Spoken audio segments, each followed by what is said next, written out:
चर्चा किए थे, जिसमें अक्रिस्टलीय ठोस और क्रिस्टलीय ठोस दोनों में अंतर हम लोग चर्चा कर चुके हैं। आज हम लोग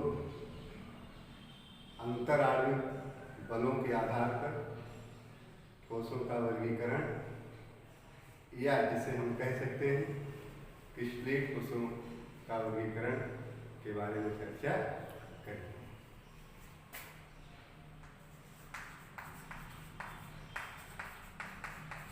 अंतराणविक बलों के आधार पर ठोसों का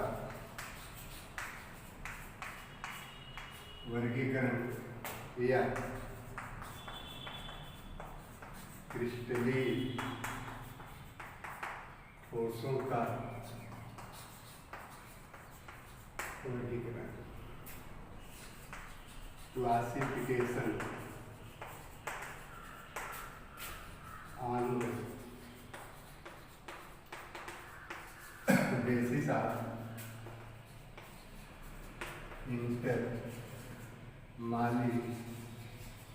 intermolecular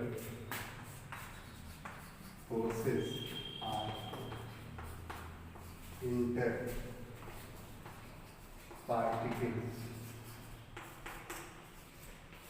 forces. Classification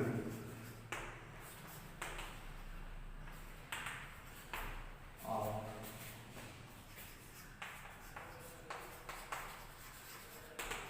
crystalline salts।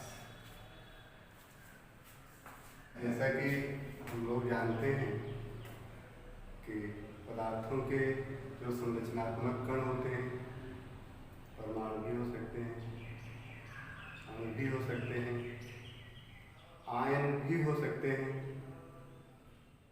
ये वान डेर वाल्स बंध, आयनिक बंध, सहसंयोजक बंध, धात्विक बंधों के द्वारा एक दूसरे से जुड़े रहते हैं। इसके आधार पर क्रिस्टलीय ठोस को 4 प्रकार से वर्गीकृत किया जा सकता है। आणविक ठोस,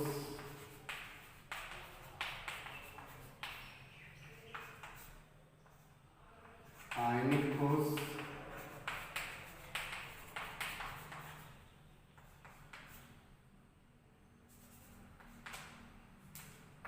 सहसंयोजक ठोस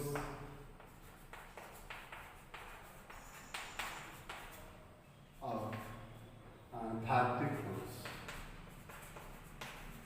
धात्विक ठोस तो सबसे पहले हम लोग चर्चा करते हैं आणविक ठोस की। आणविक ठोस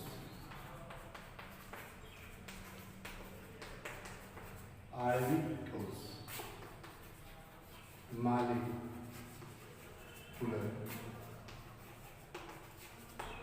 साइंस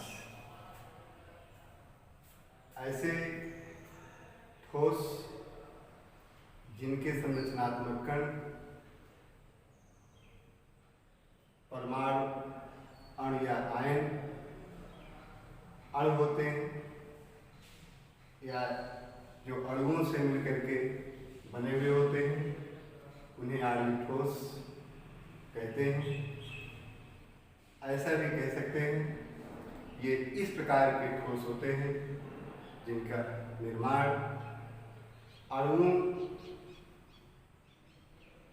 के द्वारा होता है, अणुओं के मिलने से होता है।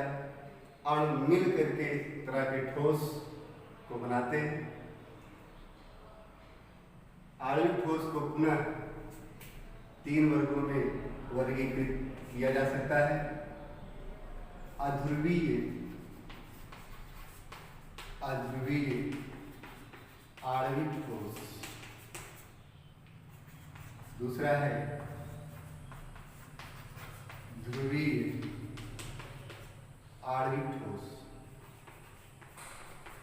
और नेक्स्ट हाइड्रोजन बंधित आणविक ठोस। आणविक ठोस जैसा कि हम लोग देखें कि क्रिस्टलीय ठोसों में संरचनात्मक कणों के बीच उपस्थित बंध के आधार पर इन्हें 4 प्रकार से वर्गीकृत किया जा सकता है। आणविक ठोस, आयनिक ठोस, सहसंयोजक ठोस, धात्विक ठोस। सबसे पहले हम लोग चर्चा कर रहे हैं आणविक ठोस की। आणविक ठोस ऐसे ठोस होते हैं जिनके संरचनात्मक कण अणु होते हैं या जो अणुओं से मिलकर के बने हुए होते हैं और इन्हें पुनः 3 प्रकार से वर्गीकृत किया जा सकता है, जिसमें तीनों प्रकार इस तरह से हैं। एक है, पहला है अध्रुवीय आणविक ठोस, हम कह सकते हैं नॉन पोलर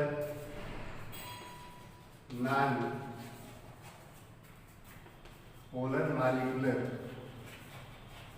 सॉलिड, ये है। दूसरा है ध्रुवीय आणविक ठोस, पोलर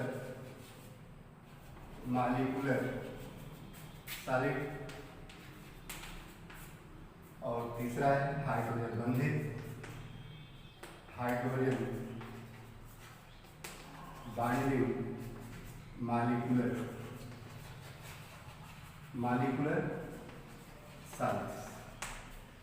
तो हम लोग एक एक की चर्चा करते हैं।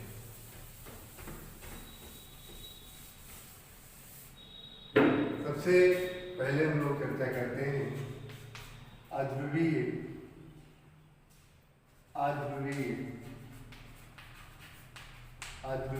आणविक ठोस। अध्रुवीय आणविक ठोस, नॉन पोलर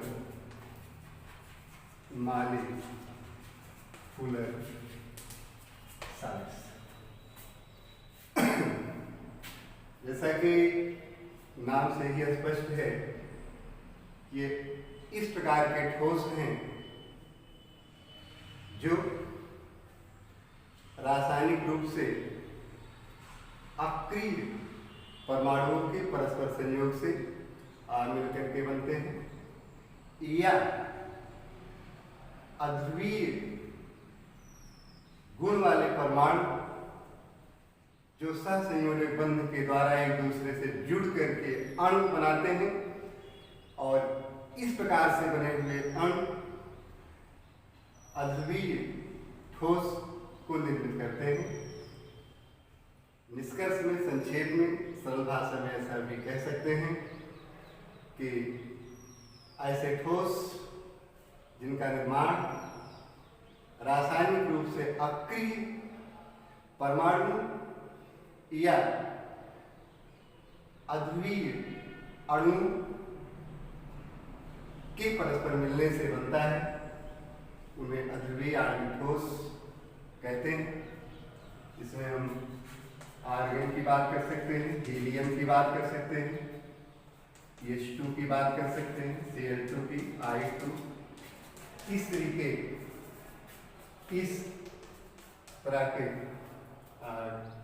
कोई भी परमाणुओं से बने अणु हो सकते हैं। अध्रुवीय आणविक ठोस ये विद्युत के अचालक होते हैं, ये विद्युत रोधी होते हैं। इनमें से होकर के विद्युत का प्रवाह नहीं हो सकता है। कमरे के सामान्य तापमान पर ये प्रायः गैसीय अवस्था में या द्रव की अवस्था में होते हैं। इनका गलनांक कम होता है, अर्थात निम्न गलनांकी होते हैं। तो इस तरह से हम अध्रुवीय आणविक ठोस के बारे में कह सकते हैं। अध्रुवीय ठोस रासायनिक रूप से अक्रिय परमाणुओं के द्वारा बने हुए ठोस होते हैं या अध्रुवीय परमाणुओं के संयोग से बने अणुओं से बने हुए ठोस होते हैं। हीलियम, आर्गन, नियान या हाइड्रोजन का अणु, क्लोरीन, आयोडीन आदि ठोस हो सकते हैं। ये विद्युत रोधी होते हैं, अचालक होते हैं, मुलायम होते हैं, इनका गलनांक कम होता है। सामान्य ताप पर ये गैस या द्रव की अवस्था में होते हैं, किंतु विशेष परिस्थितियों में इन्हें ठोस में परिवर्तित किया जा सकता है। दूसरे प्रकार की हम लोग चर्चा करते हैं ध्रुवीय आणविक ठोस।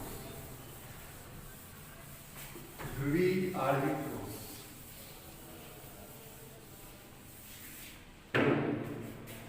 दूसरी नेक्स्ट ध्रुवीय आणविक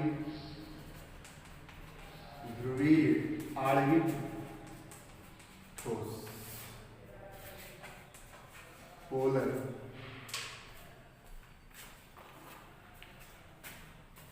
मॉलिक्यूलर साइंस। नाम से ही स्पष्ट है कि ये भिन्न विद्युत ऋणात्मकता वाले आधात्मिक परमाणु होते हैं जो कि सहसंयोजक बंधों से जुड़ करके अणु का निर्माण करते हैं, जो कमरे के सामान्य तापमान पर गैस या द्रव की अवस्था में होते हैं, किंतु ताप विशेष पर इनको ठोस में परिवर्तित किया जा सकता है। इसके एग्जाम्पल में जैसे हम सल्फर डाइऑक्साइड की बात कर सकते हैं, सॉलिड अमोनिया की बात कर सकते हैं। इस तरह के और भी ठोस ये हो सकते हैं। इनके कुछ फीचर्स भी हैं, इनकी कुछ प्रॉपर्टीज हैं, कुछ विशेषताएं भी हैं। ये कमरे के ताप पर द्रव की अवस्था में या गैस की अवस्था में होते हैं, विद्युत रोधी होते हैं, अचालक होते हैं, गलनांक इनका कम होता है, किंतु अध्रुवीय आणविक ठोस की तुलना में इनका जो गलनांक है वो थोड़ा सा अधिक होता है। तो इस तरह हम कह सकते हैं कि विद्युत रोधी हैं, ये अचालक हैं, कठोर अध्रुवीय आणविक ठोसों की तुलना में होते हैं, किंतु बहुत कठोर नहीं होते हैं। तो इस तरह से हम ध्रुवीय ठोस के बारे में बात कर सकते हैं। तीसरा जो है ये है हाइड्रोजन बंधित, हाइड्रोजन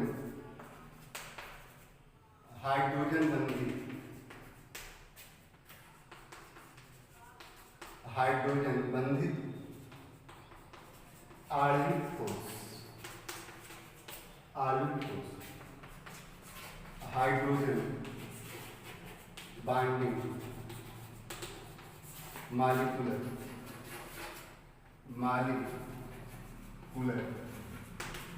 साइंस। जैसे कि हम लोग जानते हैं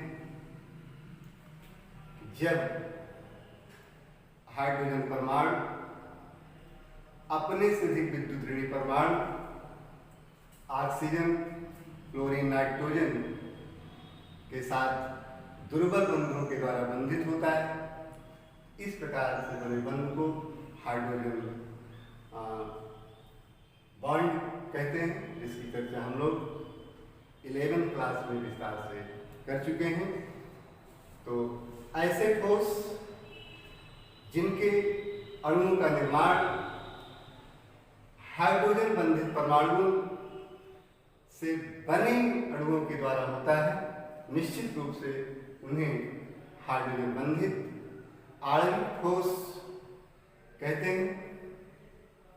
इसमें हम बर्फ की बात कर सकते हैं, हाइड्रोजन फ्लोराइड की बात कर सकते हैं सॉलिड अवस्था में। इस तरह के और भी एग्जाम्पल हो सकते हैं। इनके कुछ फीचर्स इस तरह से हम लोग कह सकते हैं कि ये कमरे के ताप पर वाष्पशील द्रव की अवस्था में होते हैं। इनका गलनांक कम लेकिन ध्रुवीय और अध्रुवीय की तुलना में थोड़ा सा अधिक होता है। तो इस तरह से हम लोग आणविक ठोस क्या है, उनके प्रकार क्या है, इसकी चर्चा हम लोग किए कि ऐसे ठोस जिनका निर्माण अणुओं के मिलने से होता है, जुड़ने से होता है, उनको आणविक ठोस कहते हैं।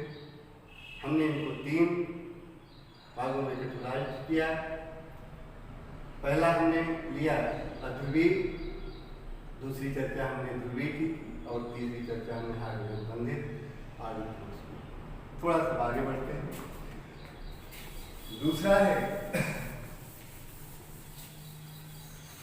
दूसरा है आयनिक ठोस। दूसरे ठोस की चर्चा हम लोग करते हैं आयनिक ठोस। आयनिक ठोस, आयनिक साइंस। जैसा कि हम लोग जानते हैं, हम लोग 11th में संयोजकता चैप्टर में हम लोग पढ़े हुए हैं कि ऐसे ठोस जो विपरीत आवेशित आयनों से मिल करके बने हुए होते हैं और ये आयन एक दूसरे से स्थिर वैद्युत बल के द्वारा बंधे हुए होते हैं, उन्हें आयनिक ठोस कहते हैं। ठोस की अवस्था में ये विद्युत के अचालक होते हैं, जैसा कि हम लोग जानते हैं, किंतु गलित अवस्था में ये विद्युत के चालक होते हैं। इसका रीजन भी हम लोग जानते हैं कि जब इनका विलयन बनाया जाता है या ये किसी प्रकार से गलित अवस्था में आ जाते हैं, इनके जो आयन हैं जिनसे मिलकर के ये बने होते हैं, ये आयन एक दूसरे से मुक्त हो जाते हैं, फ्री हो जाते हैं। परिणाम स्वरूप इलेक्ट्रॉनों का आदान प्रदान होता है, इलेक्ट्रॉनों में गतिशीलता होती है और इसी गतिशीलता के कारण ये विद्युत के चालक होते हैं। ध्यान रहे, ठोस अवस्था में अचालक होते हैं किंतु गलित अवस्था में या विलयन में ही चालक होते हैं। कुछ और गुण की भी बात हम लोग कर सकते हैं, जैसे ये भंगुर होते हैं, क्रिस्टलीय होते हैं, कठोर होते हैं। हम लोग जानते हैं सोडियम क्लोराइड है, कैल्शियम क्लोराइड है, जिंक सल्फाइड है, सोडियम सल्फेट है। ये एक महत्वपूर्ण प्रश्न अक्सर परीक्षाओं में इससे संबंधित पूछा जाता है कि सामान्य रूप से ठोस की अवस्था में आयनिक ठोस विद्युत अचालक होते हैं, किंतु गलित अवस्था में या विलयन की अवस्था में चालक होते हैं। क्यों? जैसा कि अभी हम बताए, हमने चर्चा की कि गलित अवस्था में या विलयन में बोले जाने पर इनके जो आयन हैं जिनसे इनकी रचना हुई होती है, वे आयन एक दूसरे से मुक्त हो जाते हैं और इलेक्ट्रॉन में गतिशीलता आती है, गमन करने लगते हैं, जिसके कारण गलित अवस्था में आयनिक ठोस विद्युत के चालक होते हैं, विद्युत का प्रवाह करते हैं। तो इस तरह से आयनिक ठोस हम लोग समझ गए होंगे। अगले ठोस की चर्चा हम लोग करते हैं सहसंयोजक ठोस, सहसंयोजक ठोस या नेटवर्क ठोस, नेटवर्क ठोस, covalent, covalent solids network, network solids ऐसे ठोस जिनके संरचनात्मक कण, ऐसे ठोस जिनमें संरचनात्मक कण, परमाणु, अणु या आयन एक दूसरे से प्रबल सहसंयोजी बंध के द्वारा जुड़ करके उस ठोस का निर्माण करते हैं। सहसंयोजक ठोस या नेटवर्क ठोस कहलाते हैं। इनके संरचनात्मक कण प्रबल सहसंयोजक बंध के द्वारा एक दूसरे से मजबूती के साथ जुड़े हुए होते हैं। सामान्य रूप से ऐसे ठोस विद्युत के अचालक होते हैं, विद्युत रोधी होते हैं, कठोर होते हैं। जैसे एग्जाम्पल के तौर पर हम कह सकते हैं graphite, graphite, graphite, silicon carbide, silicon carbide, diamond, diamond, diamond graphite है, सिलिकॉन कार्बाइड है। ये सब सहसंयोजी ठोस है। कभी कभी कुछ एक्सेप्शंस भी देखने में आते हैं। जैसे हमने भी चर्चा की कि सहसंयोजी ठोस सामान्य रूप से विद्युत रोधी होते हैं, विद्युत के चालक होते हैं। लेकिन ग्रेफाइट के बारे में अगर हम लोग देखें, जैसा कि हम लोग 11th में कार्बन परिवार के तत्व में विस्तार से इसकी संरचना, इसके गुणों की चर्चा कर चुके हैं। अर्थात कार्बन का एक अपर रूप जो ग्रेफाइट है वो विद्युत का सुचालक होता है, जबकि उसी का दूसरा अपर रूप जो डायमंड है, जो डायमंड है, जो डायमंड है एक अचालक होता है, काफी कठोर होता है, उसकी तुलना में ये मुलायम होता है। तो कभी कभी ऐसे अपवाद देखने को मिलते हैं। इसके सुचालक होने का कारण क्या है, रीजन क्या है? इसकी संरचना। जैसा कि हम लोग जानते हैं कि कार्बन के परमाणु एक षटकोणीय संरचना में विभिन्न परतों में व्यवस्थित रहते हैं और ये परतें जो बनती हैं कार्बन परमाणुओं से मिलकर के बनती हैं, जिसमें कार्बन परमाणु के तीन परमाणु तीन संयोजी इलेक्ट्रॉन सहसंयोजक बंध के द्वारा विभिन्न परतों से जुड़े हुए रहते हैं और एक इलेक्ट्रॉन या चौथा संयोजी जो इलेक्ट्रॉन होता है वो दो परतों के बीच स्वतंत्र रूप से गमन करता रहता है। इसी कारण से ग्रेफाइट सुचालक होता है और ये स्थिति डायमंड में नहीं होती है, जिसके कारण डायमंड अचालक होता है। और इसी कारण से ग्रेफाइट मुलायम भी होता है, जबकि बहुत कठोर होता है। जैसा कि हम लोग जानते हैं, तो हम कह सकते हैं कि ऐसे ठोस जिनका निर्माण, जिनके संरचनात्मक कण एक दूसरे से सहसंयोजी बंध के द्वारा जुड़ करके ठोस को बनाते हैं, सहसंयोजी ठोस कहे जाते हैं। सामान्य रूप से ये विद्युत के अचालक होते हैं, विद्युत रोधी होते हैं, कठोर होते हैं। लेकिन जैसे कि हमने उस रीजन को भी बताया कि ग्रेफाइट विद्युत का सुचालक होता है और मुलायम होता है और डायमंड कठोर होता है और अचालक होता है। इस तरह से हम लोग सहसंयोजक ठोस की बात पूरी करते हैं। अगला जो लास्ट ठोस के वर्गीकरण की बात हम लोग करते हैं, धात्विक ठोस। धात्विक ठोस, metallic size, metallic size, metallic size. जैसा कि हम लोग जानते हैं कि समान द्रव्यमान, समान गुण, समान आकार के संरचनात्मक कणों से बने हुए पदार्थ धात कहलाते हैं।